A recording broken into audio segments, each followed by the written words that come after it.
Inicial para hoy era leer un poco de esta poesía de José Saramago, que es lo menos conocido de su obra, ciertamente, ¿no? Esta edición es muy linda porque es una edición bilingüe, es decir, que se puede leer en portugués y se puede leer en castellano. Y como esta edición tiene en el principio un epígrafe que contiene unos versos de Machado: demos tiempo al tiempo para que el vaso rebose, hay que llenarlo primero, que pertenece a Campos de Castilla, el libro de Machado. Había pensado, ahí tengo el libro de Machado junto con otros libros, había pensado hacer que conversaran esos dos libros, digamos, el libro de Machado y el libro de Saramago, porque como reza la descripción de este canal, esto no es otra cosa que lecturas caprichosas, es decir, sesiones caprichosas de lecturas hedónicas, así dice la descripción, pero porque la relación que se puede establecer entre un libro y otro, conforme la lectura de un libro avanza, es algo que yo siento que de alguna manera es obra del azar, pero que finalmente, al poner a conversar dos libros, tres libros o dos textos, o dos páginas o tres páginas, siempre aparece algo nuevo que a priori no estaba. Entonces a mí me gusta entregarme ese azar. Después yo comprendí que el poema que más me gustaba de este libro de Saramago es este poema que se llama simplemente Don Quijote, que es muy cortito y que dice: no veo Dulcineas, Don Quijote, ni gigantes, ni islas, nada existe de tu sueño de loco, solo molinos, mujeres y baratarias, cosas reales que Sancho bien conoce y para ti son poco. Bueno, me gustaría poder leerlo en portugués, pero no lo puedo hacer. Entonces cuando volví a leer este poema, que quizás es el poema que más me gusta de Saramago, sentí que tenía que leer algún soneto de Borges que hiciera alusión al Quijote. Bueno, Borges se pasó la vida escribiendo sobre Cervantes y el Quijote, pero antes quizá voy a leer unas palabritas del principio del prólogo de este libro de Saramago. Acá dice: sometido a la apreciación de los lectores portugueses en el ya distante año 1966, el libro al que, por no saber lo que me reservaba el futuro, le di el prudente título de Los Poemas Posibles, solo vería una segunda edición en 1982. La tercera, con más fortuna, no necesitó esperar tanto, apareció 3 años después. Acá lo que me interesa es esto, los poemas posibles. Los poemas posibles. A mí me interesa mucho el adjetivo posible en relación a un acto creativo. Y como dije alguna vez, yo una vez, como dije en algún otro video, yo una vez estaba leyendo las cartas de Vincent Ateo en la Biblioteca Nacional y de pronto di con una breve frase que decía: me aterra escapar de lo posible. Vincent le decía a Ateo: me aterra escapar de lo posible. Y por eso me gusta que los poemas sean posibles. Acá, mencionando el epígrafe de Machado, dice Saramago: a la entrada de los poemas posibles se leen unos versos de Antonio Machado, que están ahí desde 1966. Demos tiempo al tiempo. Para que el vaso rebose hay que llenarlo primero.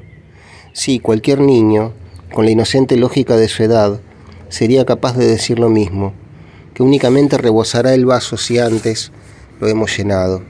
Pero me apuesto contra una página en blanco todos los libros que he escrito a que el poeta de Campos de Castilla sabía perfectamente que el vaso en que pensaba, la vida, la obra, nunca se colmaría hasta derramar, porque nunca se conseguiría llenar por completo.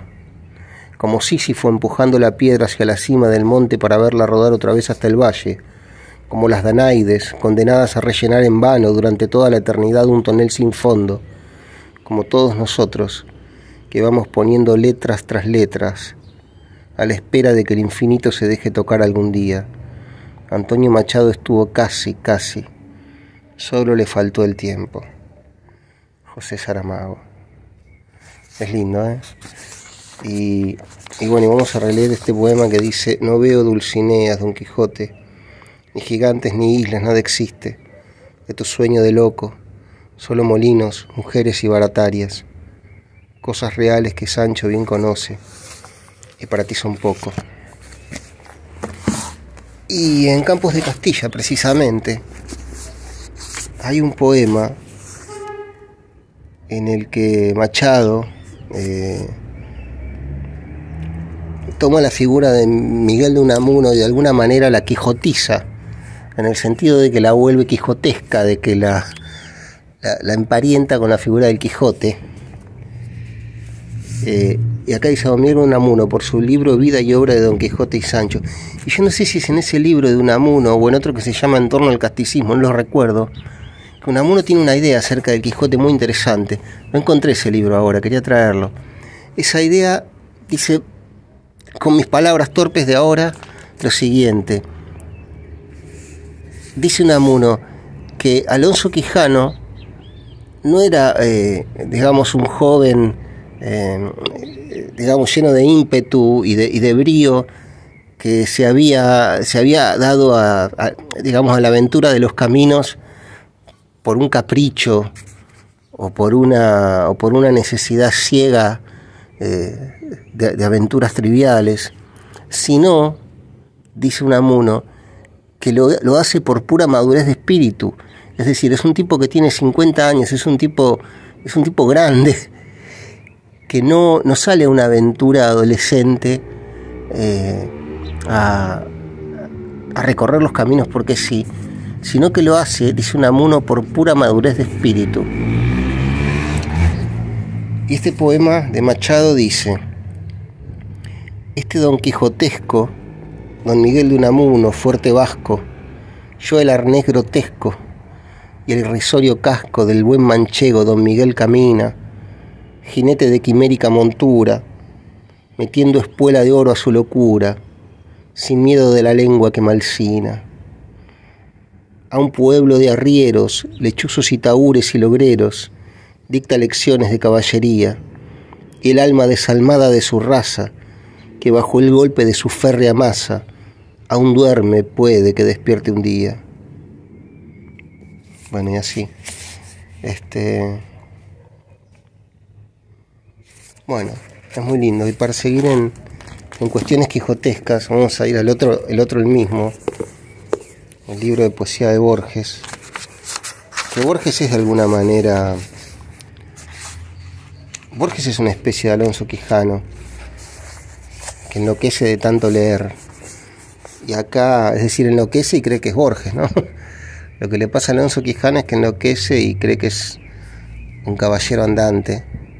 Y lo que le pasa a Borges es que enloquece y cree que es Borges, un escritor sudamericano que tiene que escribir bueno, lo que otros no han escrito.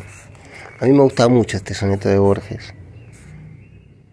Se llama Un soldado de Urbina. Y acá se hace alusión a la batalla de Lepanto, a la célebre batalla de Lepanto. A Cervantes le decían el manco de Lepanto porque en esa batalla pierde un brazo o una mano, no recuerdo. Entonces, dice Borges, sospechándose indigno de otra hazaña, como aquella en el mar, este soldado, a sórdidos oficios resignado, erraba oscuro por su dura España. Para borrar o mitigar la hazaña, de lo real buscaba lo soñado, y le dieron un mágico pasado los ciclos de Rolando y de Bretaña. Contemplaría hundido el sol el ancho campo en que dura un resplandor de cobre, se creía acabado, solo y pobre, sin saber de qué música era dueño, atravesando el fondo de algún sueño, por él ya andaban Don Quijote y Sancho.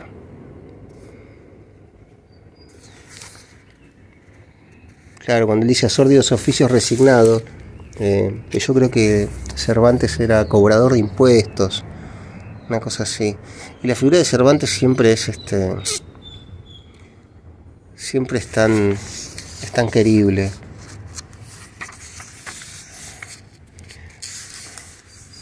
Bueno, y en este mismo libro, en el otro el mismo, que es de 1964, Borges tiene este soneto que se llama Lectores. Y dice: de aquel hidalgo de cetrina y seca, tez y de heroico afán se conjetura que en víspera perpetua de aventura no salió nunca de su biblioteca. La crónica puntual de sus empeños, la crónica puntual que sus empeños narra y sus tragicómicos desplantes, fue soñada por él, no por Cervantes, y no es más que una crónica de sueños. Tal es también mi suerte. Sé que hay algo inmortal y esencial que he sepultado en esa biblioteca del pasado, en que leí la historia del hidalgo. Las lentas hojas vuelve un niño y grave, sueña con vagas cosas que no sabe.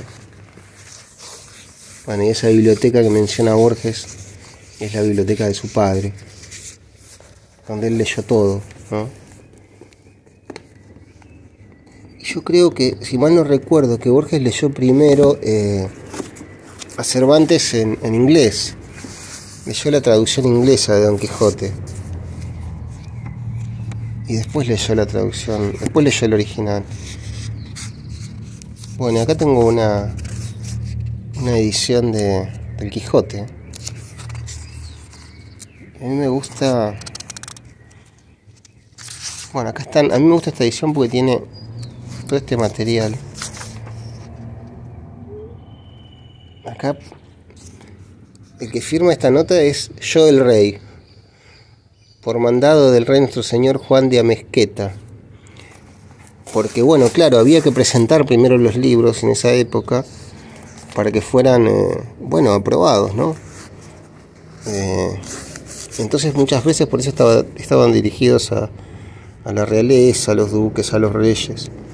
Había que ser un poco genuflexo, digamos, era necesario, y había que caerle bien a los poderosos, porque si no el libro no se publicaba.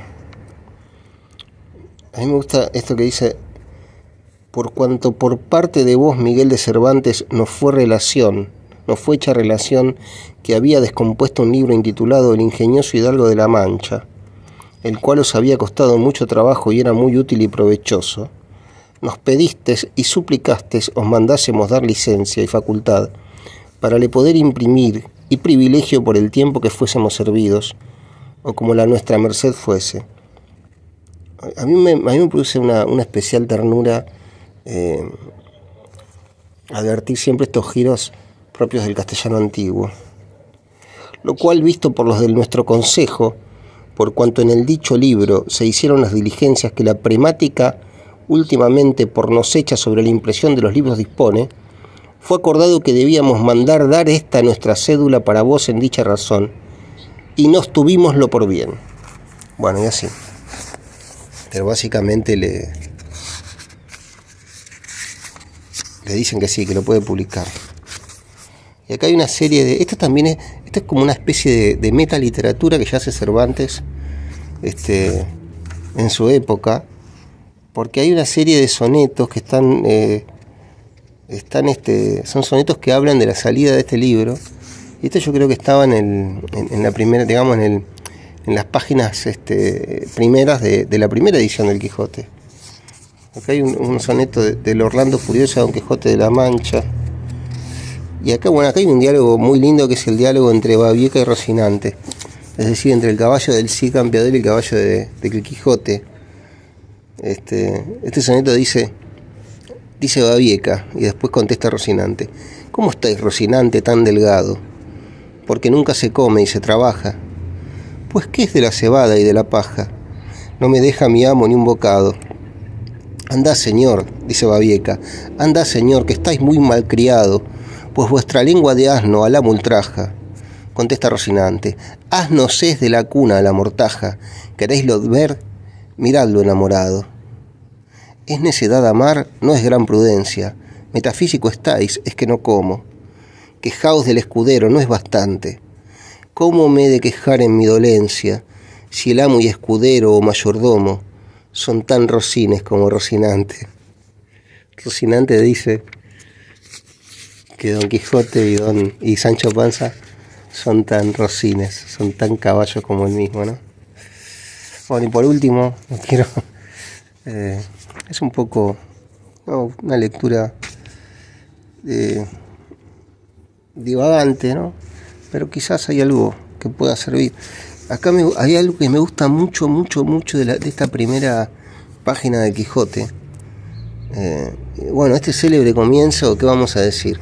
A mí me gustan también estas descripciones, ¿no?, propias de las novelas de antes, donde se daba cuenta brevemente, es decir, una especie de síntesis acerca de lo que el capítulo iba a tratar, ¿no? En este caso es que trata de la condición y ejercicio del famoso hidalgo Don Quijote de la Mancha. Entonces está esta parte célebre: en un lugar de la Mancha, de cuyo nombre no quiero acordarme, no ha mucho tiempo que vivía un hidalgo de los de lanza en astillero, adarga antigua, rocín flaco y algo corredor. Bueno, y nos cuenta que se vuelve loco de tanto leer este tipo, ¿no? Pero a mí hay algo que me interesa, a ver si acá está, que está en esta primera página. Acá está, dice: después de saber que este sobredicho hidalgo, los ratos que estaba ocioso, que eran los más del año, se daba a leer libros de caballerías con tanta afición y gusto, que olvidó casi de todo punto el ejercicio de la casa, y aún la administración de su hacienda, y llegó a tanto su curiosidad y desatino en esto, que vendió muchas fanegas de tierra de sembradura, para comprar libros de caballerías en qué leer, y así llevó a su casa todos cuantos pudo haber de ellos. Ahí viene Cata. Bueno, el punto es que a mí me interesa este giro que debe ser propio del castellano antiguo, o no, pero acá dice, siempre me llamó la atención que diga esto: se daba a leer, que diga esto, para comprar libros de caballerías en qué leer. Es decir, el Quijote quería comprar libros en qué leer, porque no eran los libros que él quería leer, sino libros en qué leer. Es decir, lo que yo entendí la primera vez que leí eso, cuando era un adolescente, es que él quería comprar libros en los que se verificara la lectura. Es decir, libros en qué leer, libros en los que la maquinaria de la lectura, con todo lo que ello implica por parte del lector, se pusiera en funcionamiento. Y yo siempre sentí que la lectura era eso.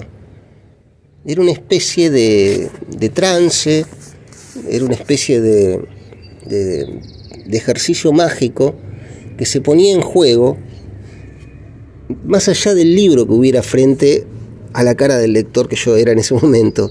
Y por eso me gusta esto que dice Cervantes, dice: libros en qué leer. Es decir, que esos libros podían haber sido de caballería, podían haber sido en otro tipo de novelas. Yo siempre sentí esa particularidad en relación a esa frase del Quijote.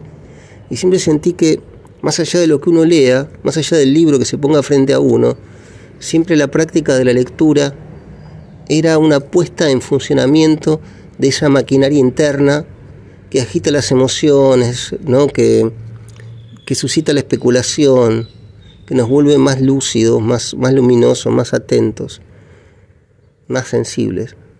Y bueno, y por eso voy a seguir practicando estas sesiones caprichosas de lecturas hedónicas.